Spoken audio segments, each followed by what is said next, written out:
তো এখন আমরা শুরু করব সংখ্যা পদ্ধতির রূপান্তর। তো এই সংখ্যা পদ্ধতির রূপান্তর আছে মূলত 12টা। এই 12টাকে আমরা তিনটা গ্রুপে ভাগ করে নিব। প্রথম গ্রুপটা কি, তোমার হচ্ছে ডেসিমাল টু আদার্স, অর্থাৎ ডেসিমাল থেকে বাইনারিতে নিয়ে যাব, ডেসিমাল থেকে অক্টালে নিয়ে যাব, ডেসিমাল থেকে হেক্সাডেসিমালে নিয়ে যাব। আর পরেরটা হচ্ছে আদার্স থেকে, অর্থাৎ এই তোমার হচ্ছে বাইনারিতে নিয়ে যাব। যেমন হচ্ছে এটা ওইভাবে বলা যায় যে বাইনারি থেকে ডেসিমালে, তোমার অক্টাল থেকে ডেসিমালে, আবার হেক্সাডেসিমাল থেকে ডেসিমাল, এইটা একটা গ্রুপ।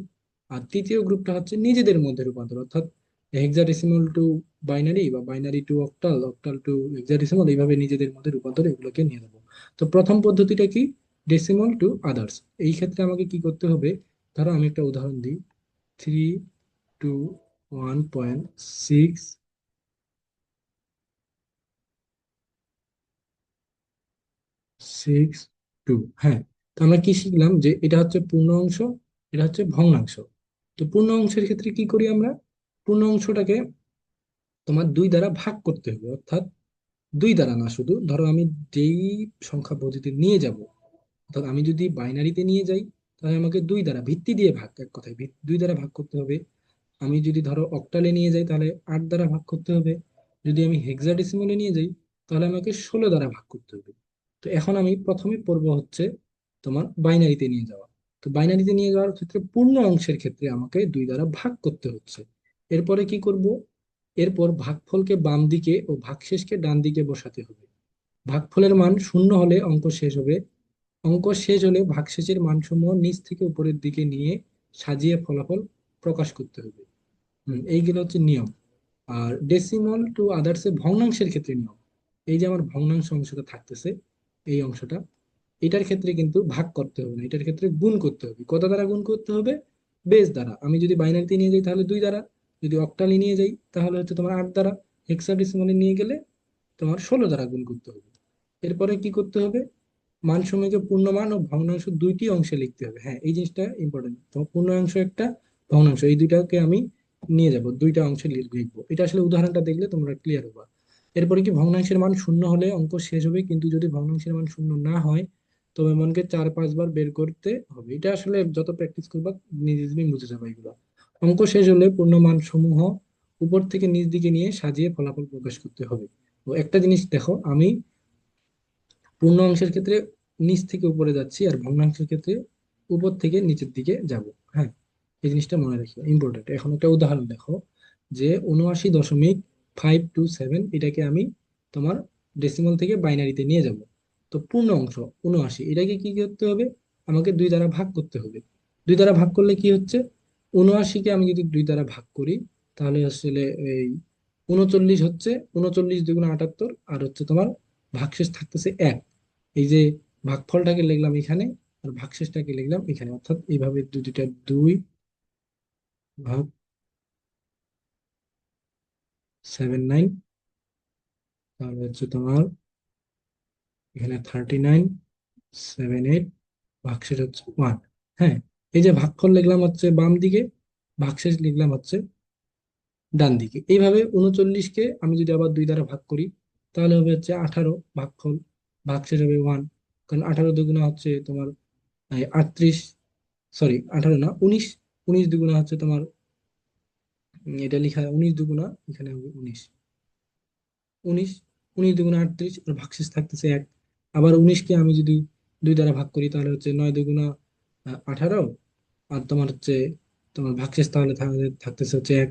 এইভাবে আমি যদি 2কে 4 দ্বারা ভাগ করি, ও 4কে 2 দ্বারা ভাগ করি তাহলে হচ্ছে তোমার 2 থাকতেছে ভাগফল, ভাগশেষ থাকতেছে 0। আবার যদি 1 দ্বারা করি, এখানে 2 আছে, 2 × 2 = 2, ভাগশেষ 0। এখন এইখানে আমার এই জিনিসটাকে কিন্তু আমার 0 বানাইতে হবে, অর্থাৎ এখানে 1 রাখা যাবে না, এটা তোমার নর্মাল ভাগ না।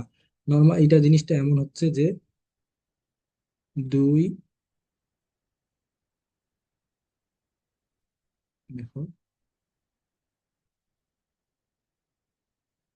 2, 1, 0, এই জিনিসটাকে আমাকে কিন্তু এই যে ভাগফলটাকে তোমার এই অঙ্কটা 0 বানাইতে হবে। এখন দেখো, আমার কিন্তু নর্মালি ভাগ করতে যাচ্ছে না, এই ক্ষেত্রে একটু আলাদা ভাবে ভাগ করতে হবে। আমি যদি এইখানে শূন্য দ্বারা ভাগ করি, এটা কিন্তু নর্মাল ভাগের নিয়ম না, মনে রাখিও। এটা আলাদা সিস্টেম, শুধু নাম্বার সিস্টেমের রূপান্তরের সময় এই পদ্ধতিটা আমি অ্যাপ্লাই করব। হ্যাঁ, তাহলে এখানে যদি শূন্য লিখি, তাহলে এখানে শূন্য, শূন্য একে শূন্য শূন্য শূন্য হলো, আর এখানে তাহলে ভাগশেষ থাকতেছে ওয়ান। এই জন্য আমি এই জায়গায় লিখলাম জিরো, এই জায়গায় লিখলাম ওয়ান। এই জিনিসটা করলাম, এটা নর্মাল ভাগের নিয়মের মধ্যে পড়ে না। এখন আমি কি করব, এই জিনিসটাকে নিচ থেকে উপরের দিকে, অর্থাৎ এই যে নিচে থেকে উপরের দিকে লিখবো সংখ্যাগুলো কিভাবে। এই যে এখানে আছে ওয়ান, ওয়ান লিখলাম। তারপরে হচ্ছে জিরো, জিরো লিখলাম। Zero, one, zero, zero. তারপরে আছে হচ্ছে ওয়ান, ওয়ান, ওয়ান, ওয়ান, চারটা ওয়ান। হ্যাঁ, এভাবে লেখা যাবে, অর্থাৎ আমার ফাইনাল যে রেজাল্টটা বের হচ্ছে তাহলে এরকম হচ্ছে যে, আচ্ছা ফাইনাল রেজাল্টটা পরে লিখে আগে দশমিকটা বের করি। হ্যাঁ, তো দশমিকের ক্ষেত্রে কি হচ্ছে, যে নিয়ম কি বললাম আমরা, দশমিকের ক্ষেত্রে ভিত্তি দ্বারা গুণ করতে হবে। তো এইখানে দেখো দশমিক অংশে কত আছে, 527। এখন দশমিক 527 কে যদি আমি গুণ করি, তোমার 0.527 ইন্টু টু, এটা সমান কত হবে জানো, 1.054। সেক্ষেত্রে আমার নিয়মে কি বলতেছে, যে পূর্ণাঙ্গ ও ভগ্নাংশ দুইটি আলাদা অংশে লিখতে হবে। দেখো এই কাজটা আমি করছি এখানতে, যে এটার পূর্ণমান কত ওয়ান, এই যে পূর্ণমানটা আমি ওয়ান লিখলাম। আর ভগ্নাংশ কত, 0. এই যে এই অংশটা 0.54, এই যে এটা এখানে লিখছি। এটাকে আবার দুই দ্বারা গুণ করতে হবে। কতক্ষণ পর্যন্ত গুণ করতে হবে, যতক্ষণ না জিরো না হয়ে যায়, অথবা জিরো যদি না হয় তাহলে 5-6 বার বা 4-5 বার করে বাদ দিয়ে দিব।